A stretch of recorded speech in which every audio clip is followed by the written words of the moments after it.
you hear Mark Carney talk, he's not like as animated and he's not as like out there. So no, I think the best thing he did all campaign was take a beer from the pocketing crowd. the beer. Yeah, it was amazing. Yeah. Oh my God. And it did make me think, like, did they plant it there? Because I'm pretty sure they're not supposed to do that. But it might have been, but it was so smooth that like, if I knew that was coming, I don't know if I could have done it that smoothly. Because if you see how he grabs and just like pockets it and puts it away, like it's all in one motion. That felt he's so, done it before. Yeah, like that's just like what like a guy would do in that scenario. But if I knew it was coming, I don't think I could have done it as smoothly. I think I would have been better at it if I didn't know it was coming. Because like, what else am I gonna do? Reject this guy's beer? No, I'm gonna take that beer. Yeah. So I'm not gonna be rude.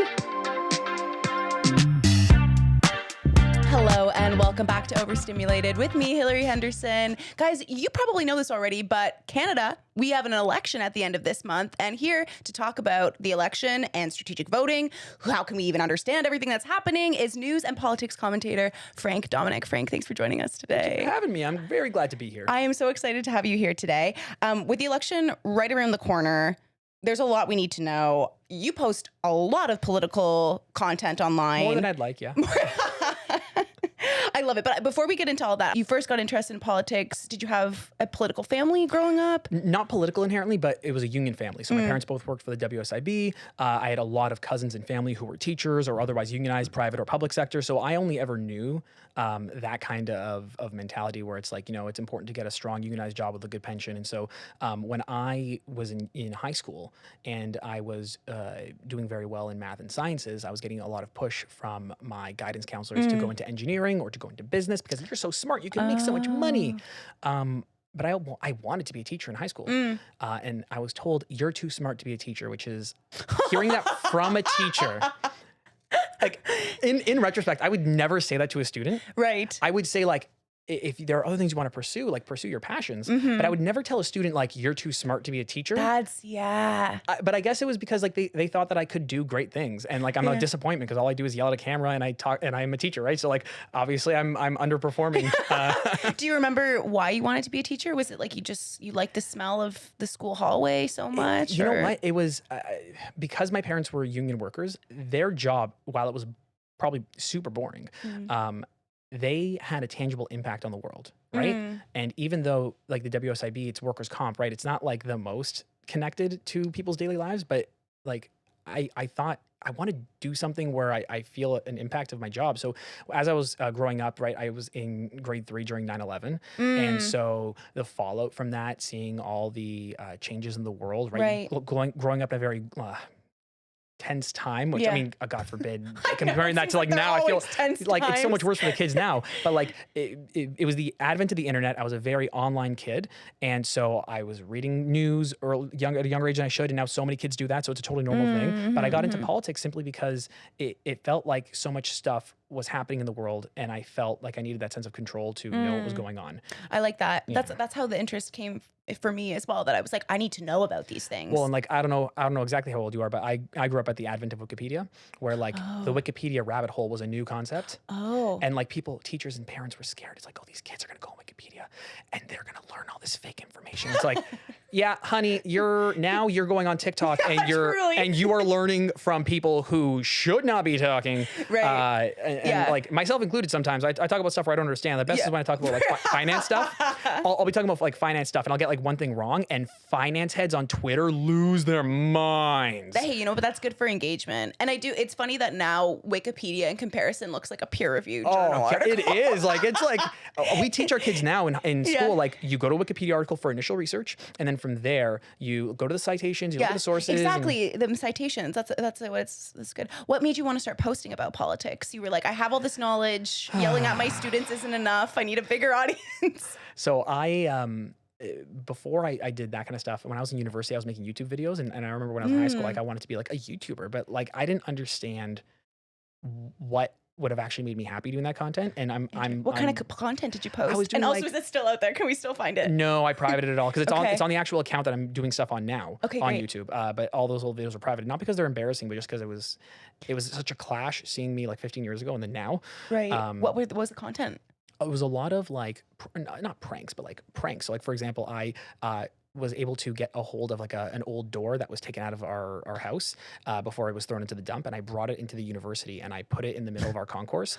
And then I hid where there used to be a photocopier. So it was a little inlet. And so like nobody could see behind the door. And on the sign, I said, please knock. And it was on Halloween day. And me and my buddy were dressed up as old like grandmothers. And then when people would open the door, we'd be like, here's some candy.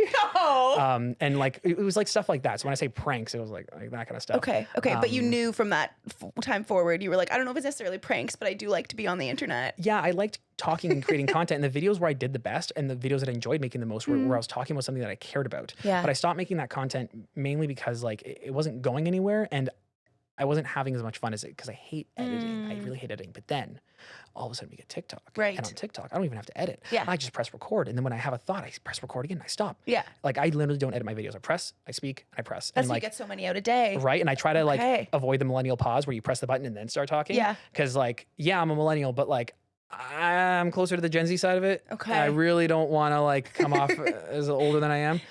So I try to do my best to keep all that tight. And I learned from like the Vlog Brothers, right? Like John and Hank Green. That's where I learned what a video should look like. Yeah, I just picked up one of John Green's books at the library yesterday. The Anthropocene. Oh, Anthropocene Reviewed is amazing. Yeah, it's really good. I read the first like couple. Did you read the one about Diet Dr. Pepper? No, not yet. Okay. I know he's already alluded to it that he's obsessed with Diet Dr. Pepper, so I'm excited for it. Yeah. I love it. What do you think is the biggest issue in this election?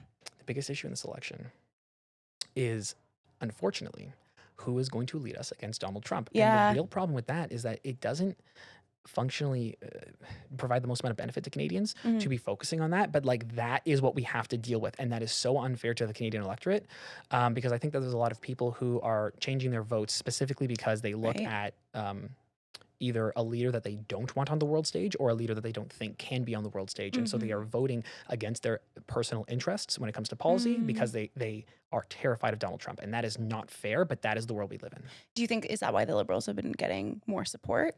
So here's the thing, like you can look at it from the high information voter perspective or the low information voter perspective. So let's go high perspective, okay?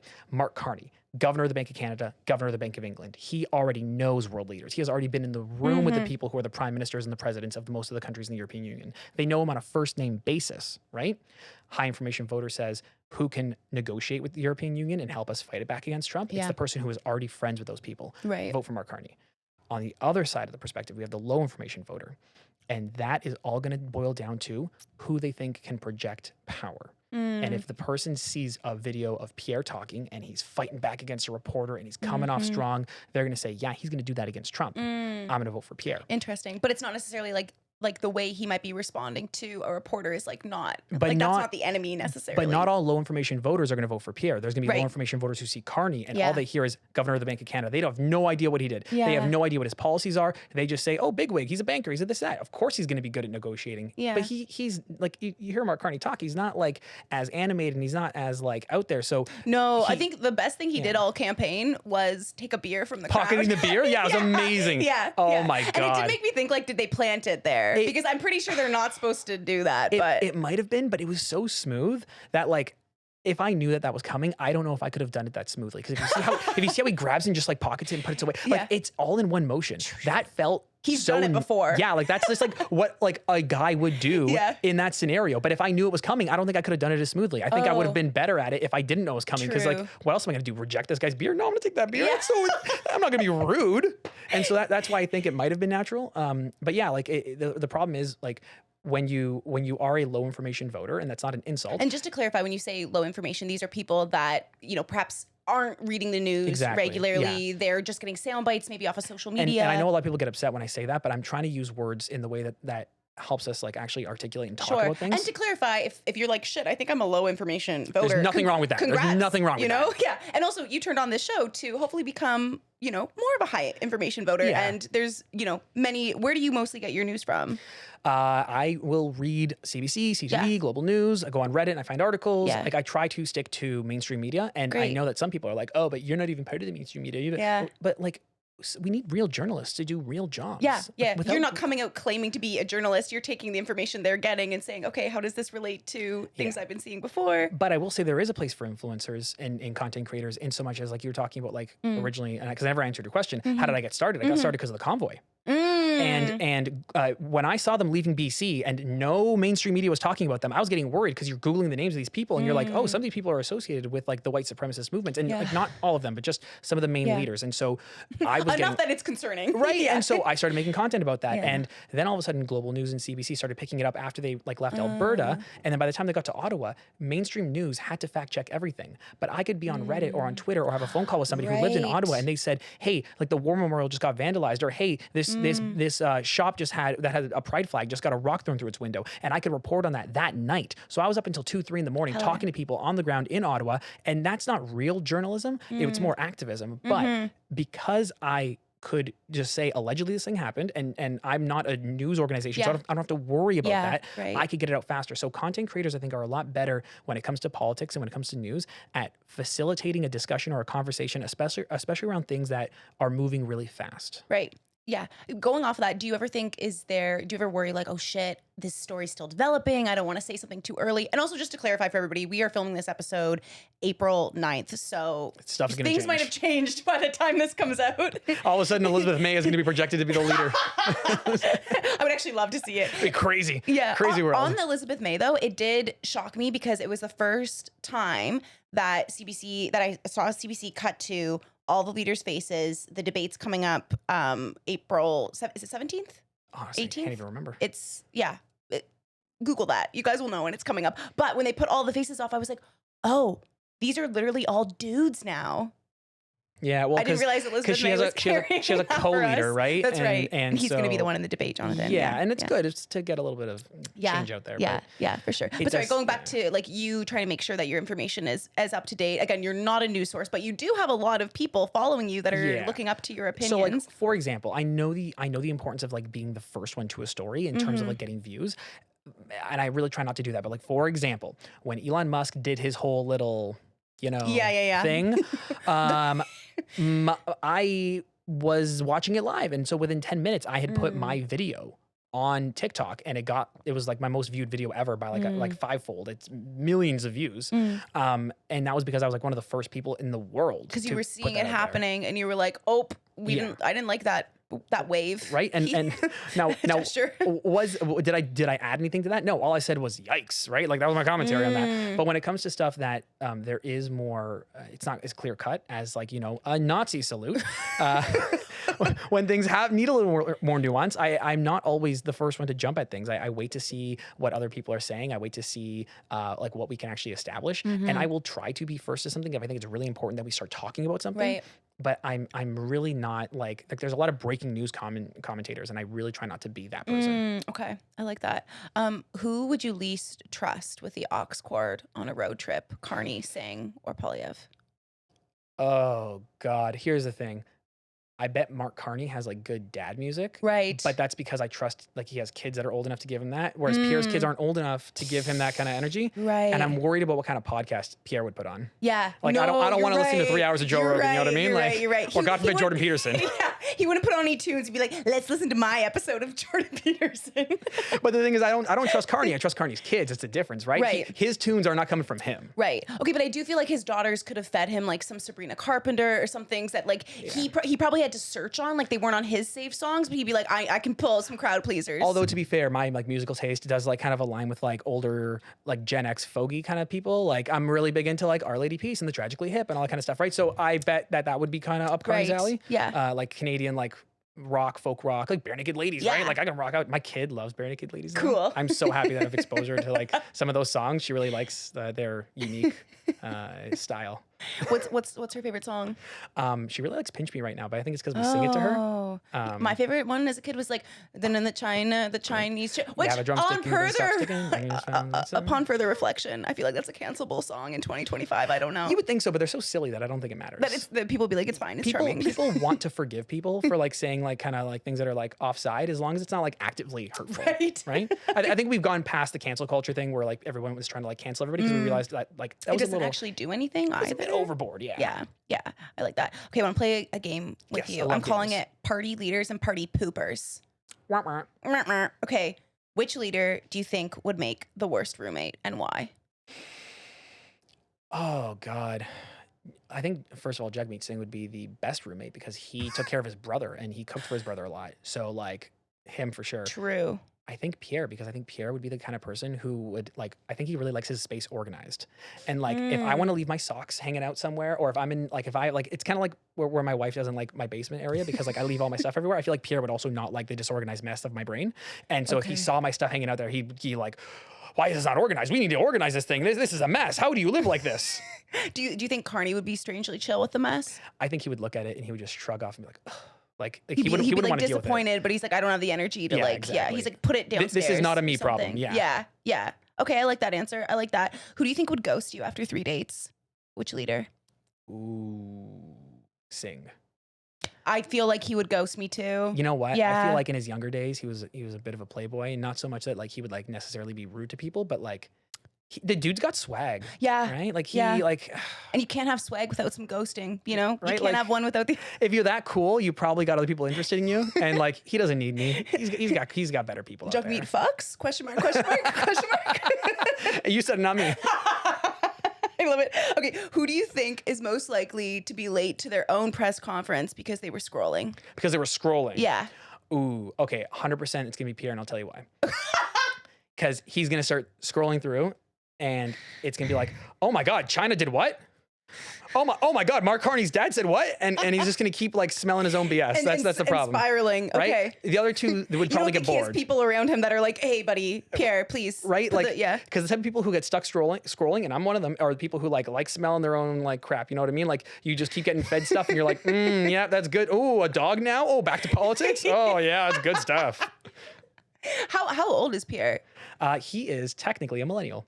Okay, so he's in the same generation as you. But he is like 1 year removed from being Gen X. Okay, so you don't claim him as millennials so much? No, here's the thing, right? Elder millennials have gotten to the point now where they are in their mid 40s. And that just gives off Gen X energy versus the youngest millennials are still like 28, 29. What do you think's the most Gen X thing about Pierre? Oh God, everything's broken. The world is awful. The world is so bad. And it's like, yo, you guys were part of all of that. Like, why? Like, millennials are the ones who are cleaning up the mess, and like Gen Z are just like, yo, we don't got to live in this, do we? Yeah, it was funny. Like you talk about the split in millennials. I saw a TikTok, a very educational TikTok yesterday. That was I'm Gen Z, but it was saying Gen Z is kind of split in the middle as well, where those who actually like graduated and had like a bit of a taste of adulthood before the pandemic, and those that like missed graduations and were like deep into it. And so, it was rough. That sucks. Like, it's awful. Yeah, I'm glad I got 1 year in the workforce before it all went to shit. But okay, you're stuck in an elevator for 3 hours. Which of the leaders do you not want to be in that elevator? Maybe Mark Carney, simply because the dude knows too much, and I wouldn't be able to like have a BS conversation with him. You won't be able to. You know what I mean? Like at a certain point, like at least with like Pierre and Jagmeet Singh, I'd be able to like ask him like what their favorite color is, their favorite band, and get into a fight with them over nothing. Right. But I feel like Mark Carney would just be like way too level-headed, and he would know too much, and I'd be like, man, this isn't fun. I can't press your buttons. Like I'm stuck here for 3 hours. I want to have some fun. Like have a little something. I want to more. stir the pot a little bit. And I feel like I can't do that with him. See, I would pick Carney, just because I would appreciate someone that you could be like, oh, this sucks, and then they'd be quiet, and we just have a like sit in silence. No, I can't sit in silence. I would go nuts. So I would keep talking, and he would keep correcting me. That would be the problem. Right. Okay. And you're like, we're not here for this. If you're at a house party, who do you think's getting too into karaoke? Too into karaoke. Oh, definitely Sing. Yeah, for sure. He's got that energy, right? Yeah. He loves being around people, and he loves like he really is a socialite. Like you can just tell it. Are you saying there's a direct correlation between former playa and karaoke all-star in middle age? God, is that the pipeline? Is that it? It could be. Well, then he could also, if he also wanted to unwrap and like do a hair whip. Yeah, right? Like, he's got that move. None of the other boys get a little bit of wind blowing. Like he could really look good. Yeah, I would hold the wind machine too. I'd volunteer. Don't worry, Jagmeet, I'll do it. If each party leader was a classic like high school archetype, who do you think's like the theater kid, the jock, the team captain? Who's giving what energy? So you know what? Carney is the jock, oddly enough, because he right, played hockey. the hockey boy. Right, and hockey boys are like the stereotypical like jock in Canada. Yeah. And so like you got to give that to him, and like I don't think Pierre is the president of the debate club. I think that Pierre is the guy who wanted to be president of the debate club, but Jugme got picked instead. Right. And so he made it his entire life's goal of that year in debate club to constantly win every debate. But what Pierre actually is Pierre is the guy who maybe got the second or third role in the School Musical. Oh, He's a drama kid. No, he for sure, big theater kid. And what's funny is that a lot of people on the right, a lot of these like content creators on the right are just theater kids who like found a different path in life. Like literally Ben Shapiro's whole thing was that he wanted to be a Hollywood scriptwriter. And I don't know if you've seen Lady Ballers, but like those guys cannot write comedy or a script at all. No, maybe honestly, maybe if we just had more funding in the arts, there would be less conservative commentators. Listen, You know? I am not. They're not going to like that take, but There's a joke I could make involving 1930s Germany, but I really don't want to make it. they were just a bunch of theater kids just trying to be heard. Listen, if art schools were more, if they let in more students, could have had a better world. Frank, I'm dead. That's so funny. It's really hard to word that appropriately. It all comes down to just letting theater kids freak like fly. Oh my God. Okay. Last one for you. If you're forming a dodgeball team, which leader are you picking last? Pierre's got an arm on him, so he's Does getting picked. Yeah, I mean, like, because he's been doing the whole working out thing so that they could like appeal to female voters, which is not going well for them with the whole biological clock thing. No, it worked for all of like 3 months until he opened his mouth. But Carney, because he's getting old. If you saw the dude skating with the Oilers, he like you can tell that he knew how to skate at one time, but he's getting old, right? See, I would pick him on my dodgeball team because the strategist. Well, the strategist, but also he's no disrespect, but he's little. Like he's hard not to a hit big. him. Exactly. And like if I remember elementary school dodgeball, it was always this little kid. Hide in the corner. Yeah, exactly. They would just like turn sideways, and you're like, oh, find my waist. Like I'm not there. Okay, Frank. This would take it a little bit more serious now. Your thoughts on the election? Why should people care in 2025? For somebody who's like, what's the point of even voting? Maybe they're this low information voter that you're talking about. They're like, I don't even know what day it is. Convince them why should they still vote? If you're not, if you have already decided you're not going to vote, I can't make you vote.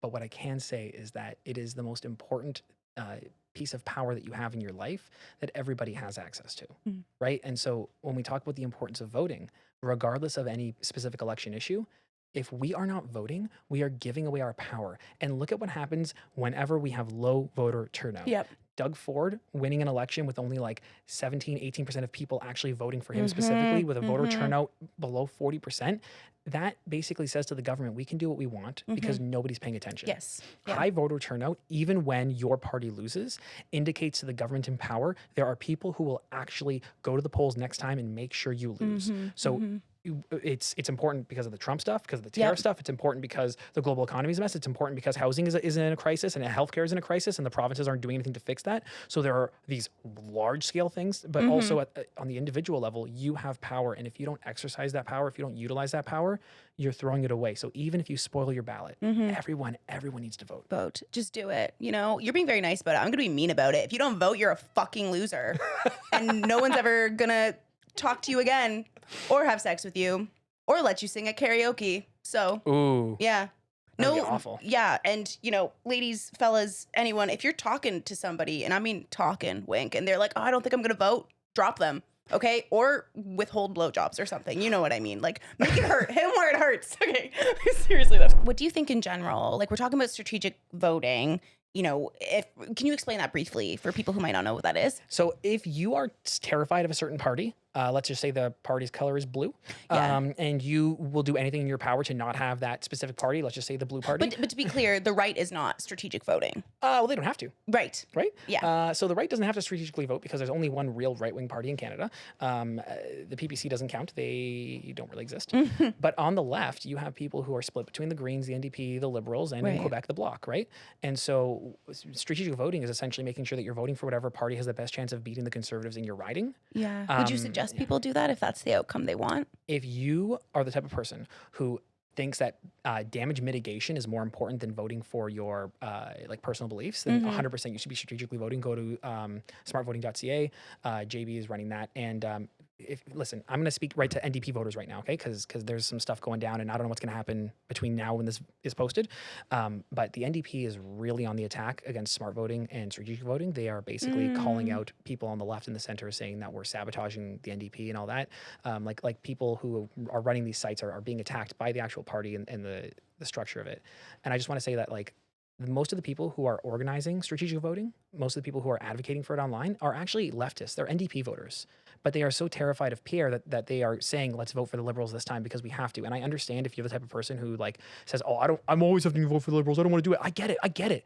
You want to vote your heart. If it was up to me, I'd be able to vote my heart in elections and I could vote so many different ways. But right now, if you're talking about damage mitigation, you have to vote strategically if that is your personal intent. If that's your goal, is to mitigate damage against a party you're terrified of, you have to vote strategically. Right. And as you know, I hope I'm not reading too much between the lines there, but if you were in, say, a riding where you would have the option of voting NDP, would that be a more favorable choice for you? If I lived in a riding where it was between the NDP and the Conservatives, I'd be voting NDP. If I lived in Guelph, I'd be voting for the Green Party. Okay. At the end of the day, I think that what we really need is we need a system like proportional representation or another system that allows for that, because then there's actually a crazy world in which I could vote for the Conservatives if it wasn't like the crazy CPC Conservatives that Harper created. Because before Preston Manning and all these other friggin' crazies broke up what the Conservatives had been for decades, we had viable conservative parties in Canada.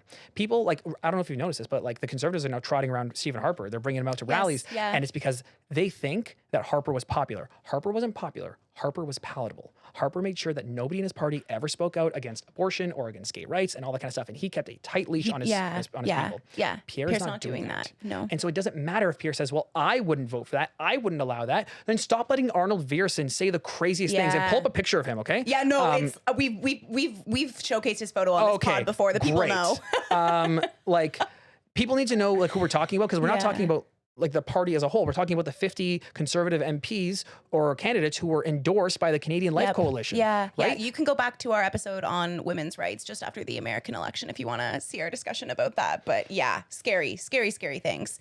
What do you so you talked a little bit about the NDP before. I do think it is interesting that they're going after these, mostly grassroots people saying, don't promote this strategic vote, whatever they're saying, rather than, publicly saying, hey, this system is fucked up and we are getting the shit end of this fucked up system. I mean, like, they are a workers' party who has abandoned workers. And now here's the thing, here's like the super ironic thing. So the Liberals under Trudeau, they crushed a lot of unions who were striking, right? Like there was between the rails and all that kind of stuff, right? There was a lot of these strikes that were crushed by the Liberals, and that is anti-worker inherently.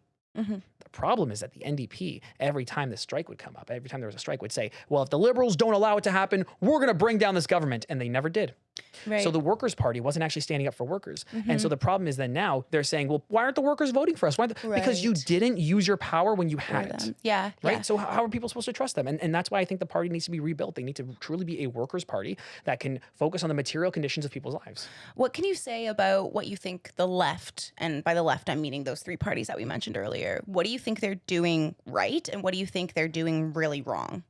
So you have to remember the left in Canada and the left in the US are totally different. Because like the left in the US has to work with the Democrats, and the Democrats aren't the left, right? The Democrats are this limp-wristed, center-right, neoliberal organization that is truly just as focused as the Republicans on the exacerbation of wealth among the upper class, right?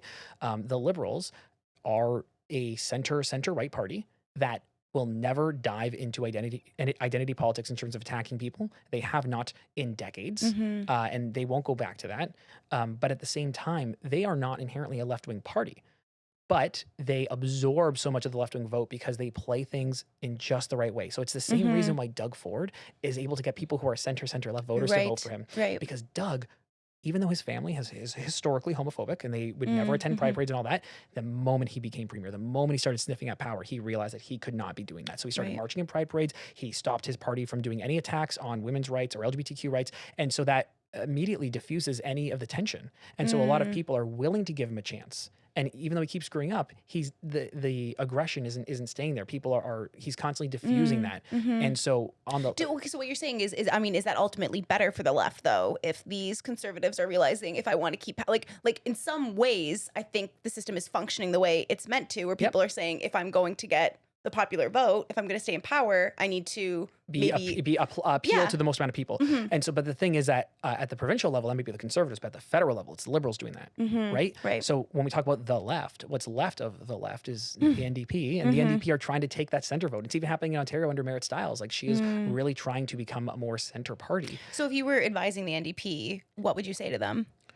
Focus on workers, focus on unions, focus on rent control, focus on the minimum wage, focus on the material conditions of people's lives. It doesn't matter if your overall vote share goes down, because you are going to get more votes in the ridings where it matters and you will end up with more seats. But because you refuse to do that, you are going to end up with a smaller amount of seats, because the second the Liberals in, whether it's Ontario as a province or the country as a whole, the second the Liberals hit 32 to 33% of the vote, they eat your lunch. And I said that word for word to the NDP on the federal level, and they wouldn't listen to me. And look how it turned out. I put a TikTok out about this where I talked about, it was like the end of January. And I literally said to the NDP, stop this. What you're doing is going to end up resulting in the collapse of your party. And then, oh my God, look, I was right, because the people online who are talking about this stuff, the people who believe that there is a better future, we are not saying things because we're trying to promote one party or tear down another party. We are criticizing parties, and we are saying what we are saying because we want a better Canada. So when I say that the NDP would be better off with a lower vote share and a higher seat count, that's because they would be focusing on things that could actually make a difference, and they could really, truly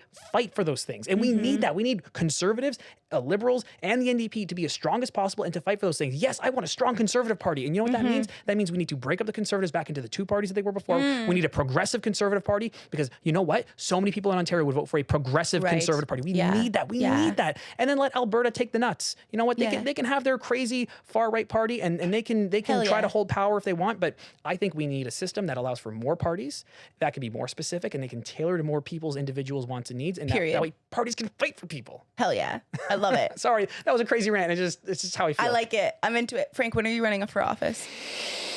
Well,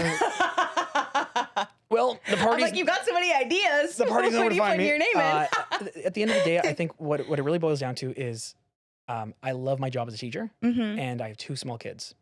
I would run for office if it meant that I could make a difference, but I'm not going to put myself in a position where I'm going to be a backbencher for a party that is either in power or out of power. And you don't think that's making a difference? And if I'm not making a difference, I'm not going to do it. My parents were, that's what goes back to my parents, right? The whole, they were union workers, and their job had an impact on people's lives. And that's why I became a teacher, because I wanted to have an impact on people's lives. So if I go into politics, it will only be if I know for a fact that I can either move a party to a place where I want that party to be, or I can, in government, make a change and put forward bills and pass legislation that will actually impact people's lives. And if I can't do that, I ain't going to do it. Would you ever make your own political party? If we had PR, for sure. If we had a system where I could, on 5% of the vote, get a handful of seats and get a bunch of hardworking, inspired people together, I would. But that's not the system that we live in. Do you think that there is any opportunity for Canada to change this? And sorry, let me just explain for people briefly. So I keep saying PR, Yeah, so the system we currently have in Canada is a first past the post system. And so whoever gets the most seats in your riding,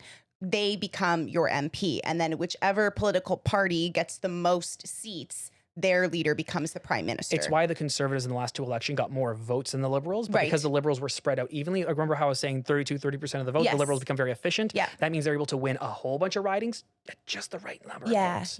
But when what Frank and I are speaking about now is proportional representation, which, Frank, can you explain that briefly for us? If you get 5% of the vote, you get 5% of the seats. And there's other systems like mixed member and all this, but at the end of the day, what really matters is that, like, why is it that the Greens in Ontario can get 7-8% of the vote and 2 seats? Why is it that the Greens federally get 2-3% of the vote and they get 1 seat? Why is it that the Bloc gets 8% of the votes and they can sometimes get way more than 8% of the seats, or way less than 8% of the seats? Like, why is it that, like, the Liberals can be so efficient with their vote, and they can, and Doug Ford gets a majority government with such an efficient vote share, right? It concentrates power. And in a democracy, if we want a real democracy where people's votes actually matter, and going back to what you said before, how do you get people to care? If we had a voting system where everybody knew that every single vote mattered, do you think there's any possibility? I mean, of course, Trudeau tried to do that, campaigned on that in 2015. Like, what do you think it would take for Canada to get there? The problem with Trudeau's approach was that Trudeau was like, oh yeah, we're doing electoral reform, thinking that he could just like ham fist in ranked ballot, because ranked ballot benefits the Liberals. Right? It's about strategic voting, right? Who is going to rank who the NDP going to rank second? Ain't gonna be the Conservatives.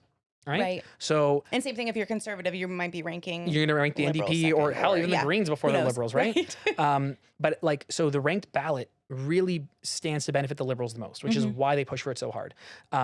If the Liberals really wanted to create a system that would be hard for people to fight back against, they should institute a mixed member system. So we keep all of our MPs, we keep all the ridings the way it is, but instead, in each region or in each province, the vote share will allow you to get some of that proportional representation, and you equalize it a bit. Right.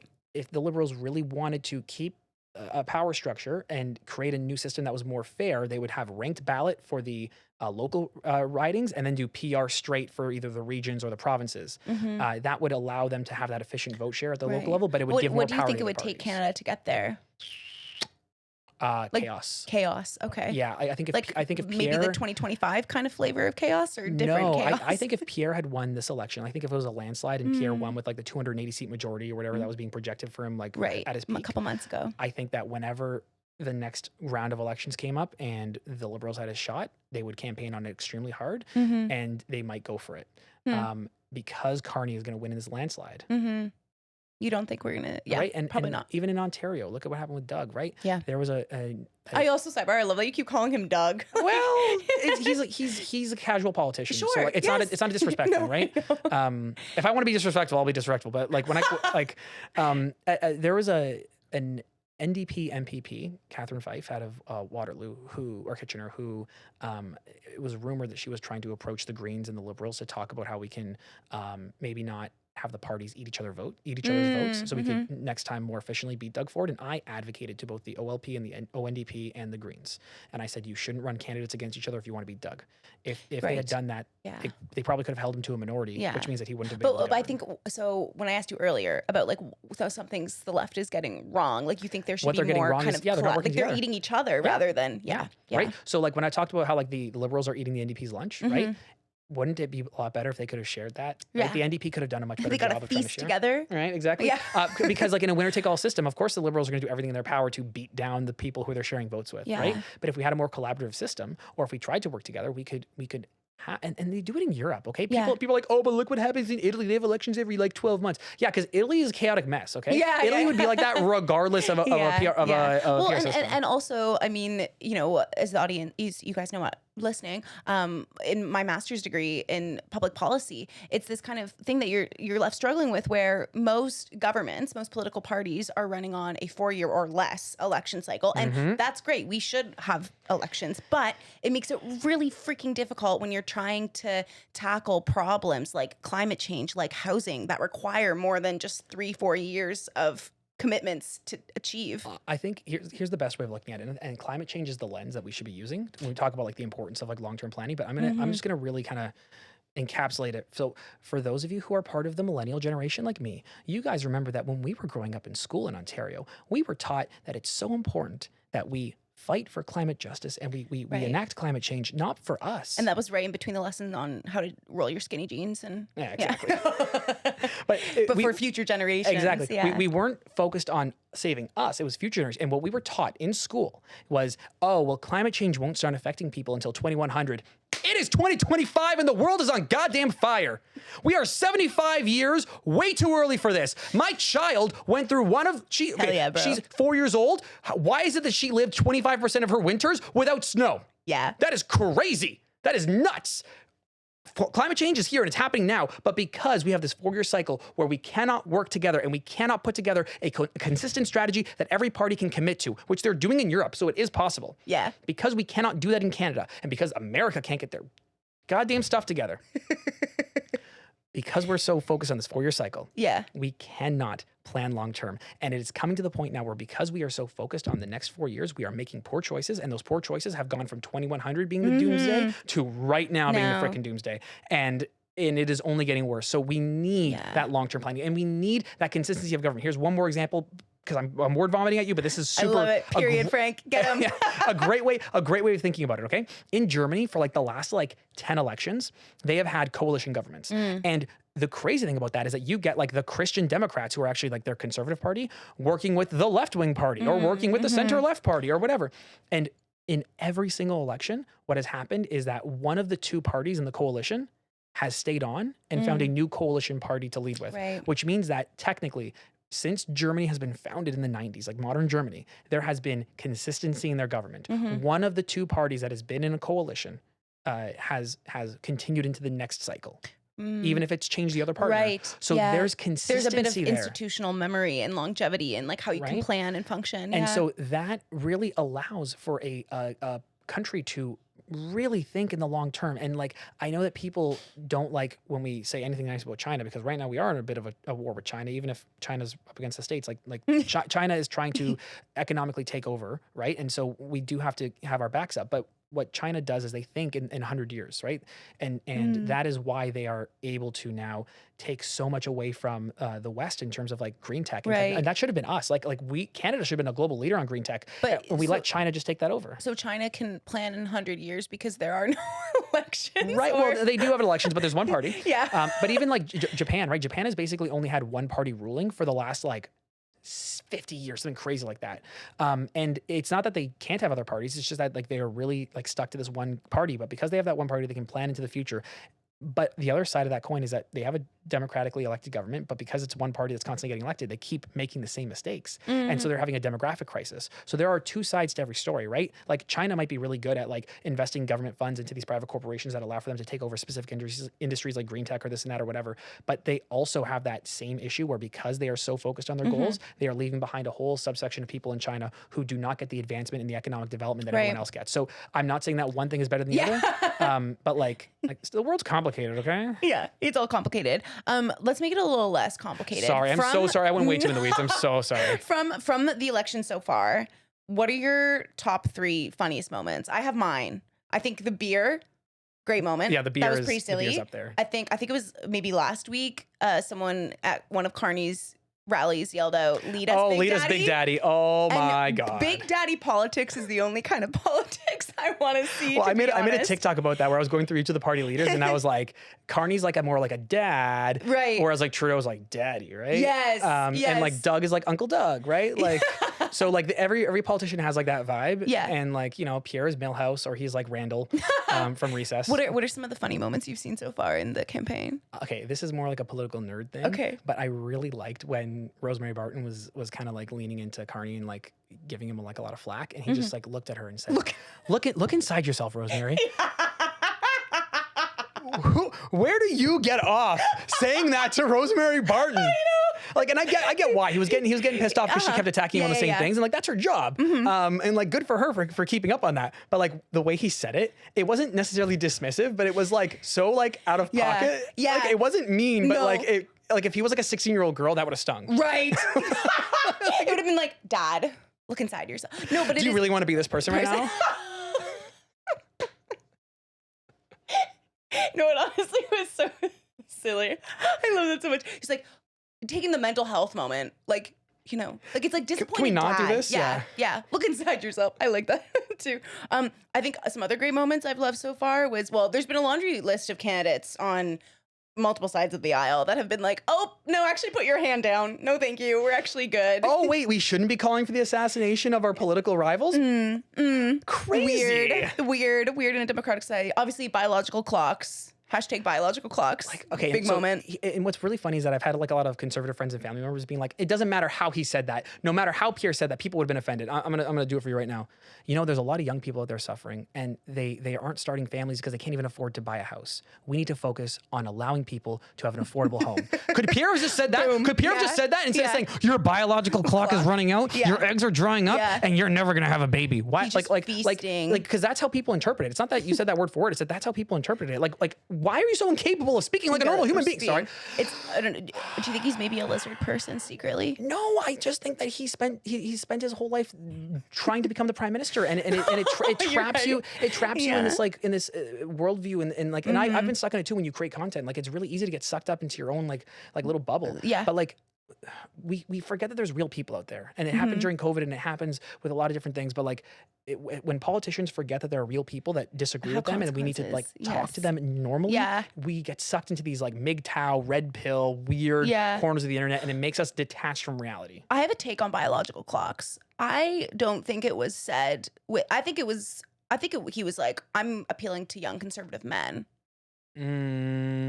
Who like maybe are in this echo chamber. I think he thought it was going to play well with women. I legitimately really? I think he thought it was going to play well with women. Because like there's a fear, right? Like there's so many young women who want to start a family. Sure. And they are unable to for many different reasons. And I think that Jenny Byrne and Pierre and the people in his war room were like, oh yeah, let's play into their fears, because fear is how you get people to vote conservative. But like that's not fear. That is like fear of you taking away my rights, not fear of me not being able to have a kid. No, it's giving misogyny. Yeah, it's they played on the wrong fears, right? They did. And so I think that my fear now is that like I have an app on my phone that I use to track my period.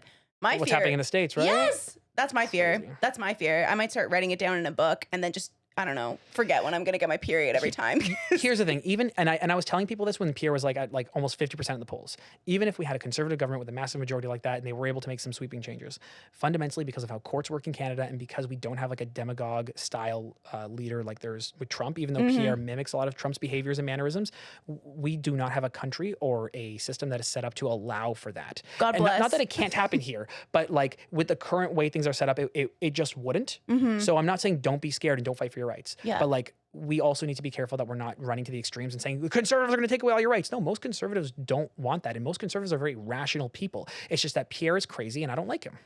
Yeah. Like, period. Period. Like, you know what I mean? It's like when the guy you already don't like is at the party, didn't bring a gift, and also is spewing weird biological clock shit. It's like Aaron O'Toole. I liked Aaron O'Toole. The guy had like good energy. Like I think he would have been a pretty okay prime minister. I wouldn't have had a problem if he was elected. But then all of a sudden they went from like Andrew Scheer, who was like the guy chugging chocolate milk and like super weird vibes, to O'Toole, where it's like, okay, yeah, you're okay. And then we didn't elect him. And then it was like, oh, let's go to the craziest person we can find. Right. And I feel like, as you said before, he was foaming with his hand up, being like, please, anyone, this is my time to shine. Okay, Frank, little quick game for you before we wrap this up. I love games. In your opinion, who has the best plan for affording sweet treats? Pierre, because Pierre is the kind of guy who would have ran for student council president and said free pizza for everybody. Because he just wants to win. Right. He would free biological clocks for everybody. But not healthcare, not dental care, not pharmacare, not childcare, not any of the things that will actually make a difference in your life. Just free pizza. Just free pizza. And it would be cut into like a lot of really thin slice. Like it's like, oh, we actually don't have any finances. Everybody gets a corner slice, even if you don't want corners. It's all just bread. Crust. Okay, who has the best plan for surviving a cottage weekend with a couple you can't stand? Oh, it's for sure going to be Mark Carney, and it's because Carney would like pull me aside and be like, "Don't say it. I know you want to say it. Just don't say it." It would be him holding me back from saying the crazy thing. Okay, you know what I mean? It's not like making a plan. It's more he'd be so like, look inside yourself, Frank. Look inside yourself, Frank. Do you really want to ruin this weekend? No, I don't. Yes, yeah. You'd be like, fine. You're right. I feel like Pierre would be encouraging it. Well, because like some people thrive in the chaos, right? And like sometimes you want that. Like I am sure that if me and Pierre were on the same side of like stirring the pot, I'm sure we could have a great time. It's just that we're never usually on the same side of stirring that pot, right? Who has the best plan, do you think, for tricking your boyfriend into proposing? Oh, it's Jugmeat for sure. Like, okay. Jugmeat's the kind of guy who's like, once he got wifed up, he was like, all my friends need to be wifed up. Like every group of friends has that one guy. What do you mean? Yeah. Yeah. So for my group of friends, it was like the last friend who's now getting married would have been that guy to do that. But because he was the last one, none of the pressure happened. I was kind of doing that at first because I was super young, got married at 25, and I was like, when's everyone else gonna get married? And the second everyone was like, yo, pump the brakes, I'm like, okay. All right, I'm not going to be the Machiavellian guy who's trying to get you all married. But like, there are people like that. You get a marriage. You get a marriage. Everyone needs to get married. Even if you don't like it, you got to get married. I love it. Who has the best plan for homes? Bonus if all of my friends can live in walking distance from me. Best plan for homes. Building homes. So we're talking about like a real thing now. It's unfortunately liberals. The reason I say unfortunately is because their plan could have been so much better, but they're really leaning into the private-public partnership, which basically it's like they have this super ambitious plan to build homes, but they're still saying, yeah, the government's going to do all this bulk procurement, so we're going to save on money, economies of scale, right? Like it's how we save money. But they're still giving the private companies the ability to do a lot of work when we should really be having the public sector building things, because that's how we used to do it. In World War II, we had people coming home. How do we do it? The government built houses. Yeah. And because we haven't been doing that, we have a lot of missing like middle-size housing and a lot of like low-income housing that we haven't been building for. And because the market isn't because incentivized to build that. Builders want to maximize their profits, right? And like you can't blame people for playing the game of capitalism, but we can blame governments for playing the game of capitalism. It's 100% a game. It's monopoly, and it's sad because it's real. Well, and like even when you win, you find new things. Like Elon Musk won friggin' monopoly. He won capitalism, and he's like, what else can I take over? All the world governments? Yeah. You're right. They never stop. They never stop. Even if you put them in jail, they're like, we're out. There's no ceiling on power or capital, right? Yeah, yeah. Who do you think has the best plan for politely ghosting people that try to get you into an MLM?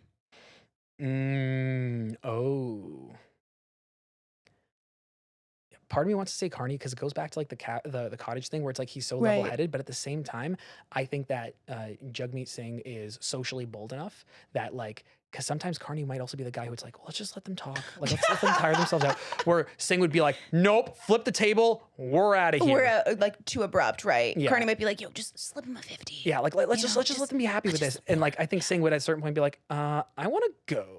Yeah. I want to do karaoke. Yeah. He's like, I'm ready to sing. Okay. I want to talk to you real quickly about Canada after this election. Who's stepping down? Who's replacing them?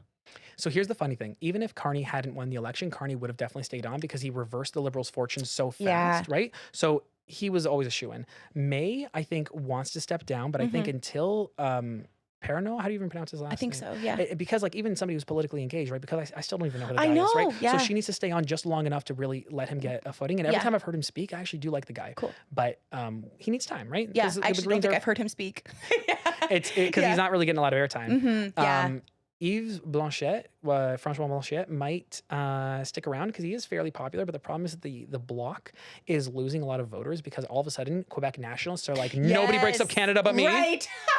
If anybody's going to ruin Canada, it's going to be the Quebecois. It is not going to be the Americans. Yeah. So he might have to step down because the party might have to take a turn. But he still is quite popular amongst their base. Singh is out. Yeah. Dude needs to just take his walk in the snow. Yeah. And go on a little quest. Just go find himself, right? Yeah. Who do you think's replacing him? And I've said this before, and I'll say it again. Matthew Green, I think, is because he is so adamant in his socialism. Yeah. I think he's Hamilton. I'm from Hamilton. Right. And I think that having somebody in the NDP from Ontario probably does them some benefit because they can play up their numbers here a bit. And I think that if they were to run with somebody like him, maybe their vote share might not get as high as it was under Singh. But I think that he would do a really good job of focusing on the ridings where they could be a bit more strategic. Because that, and like if it's not him, I don't know who else in the NDP has enough of a platform who will maintain their seat. Yeah. Like Blake Desjardins out of, I can't remember what province they're from. But like there's a lot of these really good NDP MPs who might lose their seats, and you don't want somebody who doesn't have a seat. And Matthew Green might lose a seat. Like it's a neck and neck with the Liberals, right? And Pierre's gone. If Pierre can't win this election, you think he's and it's not a minority either. Pierre has to win a majority because in a minority, nobody will partner with them. Yeah, because nobody wants to work with him because he's like. It's like he went to a pool party and he actively chose to pee in the pool and tell everybody he peed in the pool. Nobody wants to swim with him right now. It's like creating a weird purple cloud behind him. Yeah, you know that lie about they say where there's dye in the pool? He brought the dye with him to like mark his territory. Yeah. This is where I have peed. Nobody work with me, please. Yeah. And we can already see the Conservatives, the knives have come out. Yeah. So who do you think's replacing him? It depends. So Jason Kenney immediately was like, this is my future for Conservatives. Like, didn't even let Pierre's polling numbers go down before he started doing that because he smelled blood in the water. And that's the thing. When people smell blood in the water, like Chrystia Freeland, right? Turned on Trudeau. It just sucks for her that people associated her brand with Trudeau and there was no chance for her. But there's blood in the water and Doug's team is obviously sniffing at it. Doug's team is. Right? Because you think Doug Ford would replace Pierre? So Doug's campaign manager and Doug's pollster, Nick Kuvalis, have definitely been hinting at the idea that conservatives need to become progressive conservatives again. So there's a large fight in the Conservative Party between the ideological wing that runs Alberta and Saskatchewan and BC and the ideological wing of Ontario, Quebec, and the Atlantics. And it comes down to progressive conservatives versus reform. Which, can you just explain that very briefly? I know we're getting to the end of the episode here, so sorry if it didn't make sense when we were talking this whole time. If you were not alive in the 90s, or you were very young in the 90s, you might not know that. I was a baby. Yeah, before the Conservative Party of Canada, we had the Progressive Conservatives under Brian Mulroney, and then that collapsed under Kim Campbell, and that broke apart, and we had the Canadian Alliance. This is why they can't let women lead things. Oh yeah, that glass ceiling, right? They just you gotta throw women under the bus and then prevent them from ever running again. Yeah, and they create the worst political party. That's yeah, that's the maniacal. Like it really does suck that it's true. Like that. Anyway, that's a whole other conversation. But there was the Canadian Alliance and there was the Reform Party, and one side of that was like, we're going to be more progressive, and the other side of that was, let's be as angry as we can. Yeah, and but progressive in the sense of like it was like truly fiscally conservative, more like socially neutral, I would say. They weren't going to like cheer for trans people to be doing whatever, but like they would never have attacked the LGBTQ community in any way, right? So like that's like with Doug, right? Doug, in the literal sense, might be homophobic if you look at his family's history, but Doug is not in the like colloquial sense homophobic. He will never do anything to attack the queer community. Even when you saw there was a moment where he started talking about trans kids in sports, he immediately stopped talking about it. Even though the politics weren't going against him, it's not even like it was like politically unadvantageous. It's just like, that's not the brand of a progressive conservative. A progressive conservative focuses on the economy. That's all they focus on. And there are so many people who vote for the Liberals who would vote for a progressive conservative party. And I think that there's a value in having that. And so if Doug was to take over the Conservative Party, because the other person who's running is Melissa Lantsman, and she's basically Pierre, but like she won't get the vote as much because she's a gay woman, and there's gonna be a lot of conservatives who just aren't gonna support that, which sucks, but like that's who your base is. And like she also so you're saying that it'll depend on which direction the Conservative Party wants to go, and who will end up replacing them after Conservative voters, please elect Doug Ford as the next leader of the Conservative Party. It will get rid of him out of Ontario, and it'll make my life better. I love it. It has nothing to do with the federal part. I just want Doug Ford out of Ontario. but honestly, he would have the best chance of winning, I think, because without somebody who's a little more politically central. I like that. And Jason Kenney, I think, is trying to do that, but Jason Kenney is way too associated with Harper and the craziness out of Alberta. Yeah. Yeah. The Alberta boys. Did you ever hear what Jason Kenney said about Danielle Smith? No, but I want to know so bad. This is great because like when it came out, it was like so salacious, but like it never really broke into like the mainstream. Basically, the United Conservative Party kicked out Jason Kenney, and they were like, yeah, we don't want him. He's not conservative enough. So that's where Danielle Smith, out of nowhere from being a radio host, like became the leader of the Conservatives. And when he was on his way out, he was caught on a hot mic saying the lunatics are now running the asylum. Yeah, so that's the guy who wants to now run the Conservative Party. Yeah, Jason. And I think he wants to take back control of the lunatic of the asylum, yes, right? But like he already gave up control in Alberta. I don't trust him to take control federally. Yeah, someone's got to lead the asylum, though. You know, tough job. Well, if we make them not an asylum anymore, it would be great. I think we need to have normal conservatives again. I love it. Make conservatives normal again. Let's get that on hats. Make them chill. Make conservatives not talk about biological clocks again. I would buy that hat so much. Frank, if you could describe how you want Canada to feel in 3 words, which words are you picking? Oh, God. I am Canadian. Like that commercial. That. Joe from Canada. Yeah. That vibe was so universal. And like they made a new version of that. The original actor came back. Yes, and I saw that. And it really did feel great. And I think it's that because of the convoy and because of all of the negativity that's been happening in politics, we lost the Canadian flag. Yeah. But because of Trump's tariffs, we have reclaimed the Canadian flag. And by we, I mean Canadians as a whole, because even conservatives were distancing themselves from the Canadian flag because they didn't want to be associated with the convoy. So now that we've finally taken back our flag, we need to take back our identity. And the Canadian identity is on the world stage being a leader in peacekeeping, in global trade. Canada was a world leader in free trade and global trade, and we need to get back to that. And that is a bit more of a right-wing stance, like historically, right? Economically, that is not a progressive stance, but that is still something that I think that we can benefit from if we are a world leader there. In this climate, especially. Right? Yeah. And we need to get back to focusing on empathy. Canadian empathy does not mean like feeling bad for people and equity and all that. Canadian empathy is rooted in the idea that we can make a better world for every single person. And that means healthcare. That means good education. That means dental care and pharma care and mental health care. And these are all things that in my lifetime will happen. And I guarantee you, every single person you know who is above the age of 45 is going to say to you, we're never going to have universal healthcare or universal mental health care and all that. But you know what else? Like progressives like my parents used to say to me, weed is never going to be legalized. Gay marriage is never going to be legalized. And like XYZ, all this stuff is never going to happen. Like, and like time and time again, I would like yell at my parents and being like, look, this is the world that you said would never happen. And we're living in it. And they, we never said that. Because that's the vibe of a lot of older Canadians. It's like, they think that things are stuck, but Canada is a country of progress. It's just that it's been a country of slow progress for so long, but we have grown up in a country of fast progress. Yeah. And I think that it's fine if we have fast progress, if we're doing it in a way that is smart, but older Canadians want us to go back to slow progress. And that's, I think Carney represents more of that. Okay. So when I'm talking about like, what do I want Canadians to want? I want Canadians to keep that mind on progress. And progress doesn't mean progressive. It means making things constantly better. Yeah. If we are not building up, if we are not creating new projects and new nation building things, like let's have a new Trans-Canada Highway, National Railway style project. It doesn't matter. Like Doug's 401 tunnel is a stupid idea, but I love the ambition. Thank you for being ambitious. That's what I want. The ambitious progress. Yeah. Thank you for, well, you know, it's always infrastructure, but you know, that's, yeah. Maybe the government could start investing in my podcast, or, you know, we need more investment in the arts. We need more investment in like independent media. Like it's seriously like why is it that like last thing, I'm sorry, I keep going on tangents, but like, or even like the TikTok creator fund. Like I understand, but that's not like government. That's a corporation thing. Yes. But what really irks me is that one of the largest news companies in Canada is owned by an American hedge fund that is tied to the Republican Party. So the National Post, the Toronto Sun, all of them are owned by Chatham Asset Management, which has direct ties and has donated to Donald Trump and the Republicans. Like that is not a conspiracy theory. That is like literally like a thing, right? And so like, why are we allowing Canadian media to be owned by Americans or Europeans or anybody? Like Canadian media should be Canadian run. It should be Canadian owned, and we need to support independent journalists. Period. Yes. It's giving mic drop. It's giving listen to Frank, check out his TikToks.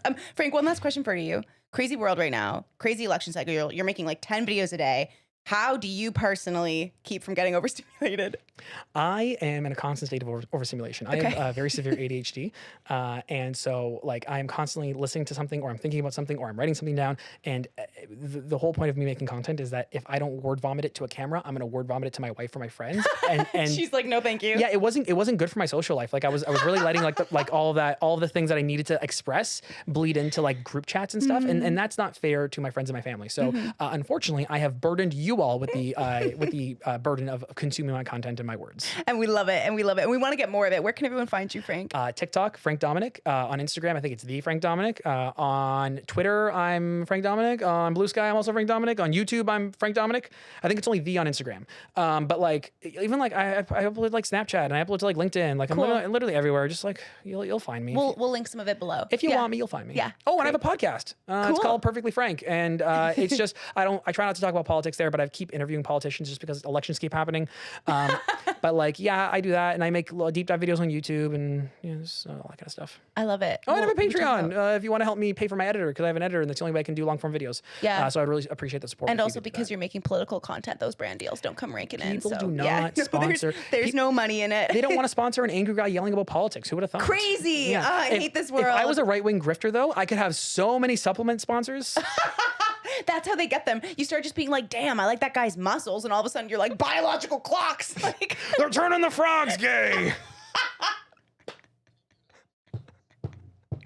Oh my God, Frank, thank you so much for joining us today. This is such a fabulous conversation. Thank you for having me. I like being a little more unhinged in this setting. I like it. I love it. And everyone, do not forget to vote. Remember, I said you're trash if you don't vote. So, I don't know if we'll be able to put a link below on Elections Canada where you can go to vote, but I just told you, Elections Canada, type that into Google. And you don't need your voter card to vote. Yep. You in Canada, do you know how easy it is to vote? You can vote with a hunting license. You can vote with a piece of mail. You can vote. You can have some random person off the street who knows you vouch for you, and they can have their ID, and you can vote. Homeless people in Canada can vote. Everybody in Canada can vote. There is no reason to not vote because of how easy it is to vote in Canada. You get time off work to vote. You should be getting time off work if you don't get it. If you work during polling hours, yes, you should be able to get time off to vote. Yeah, and there's also early voting.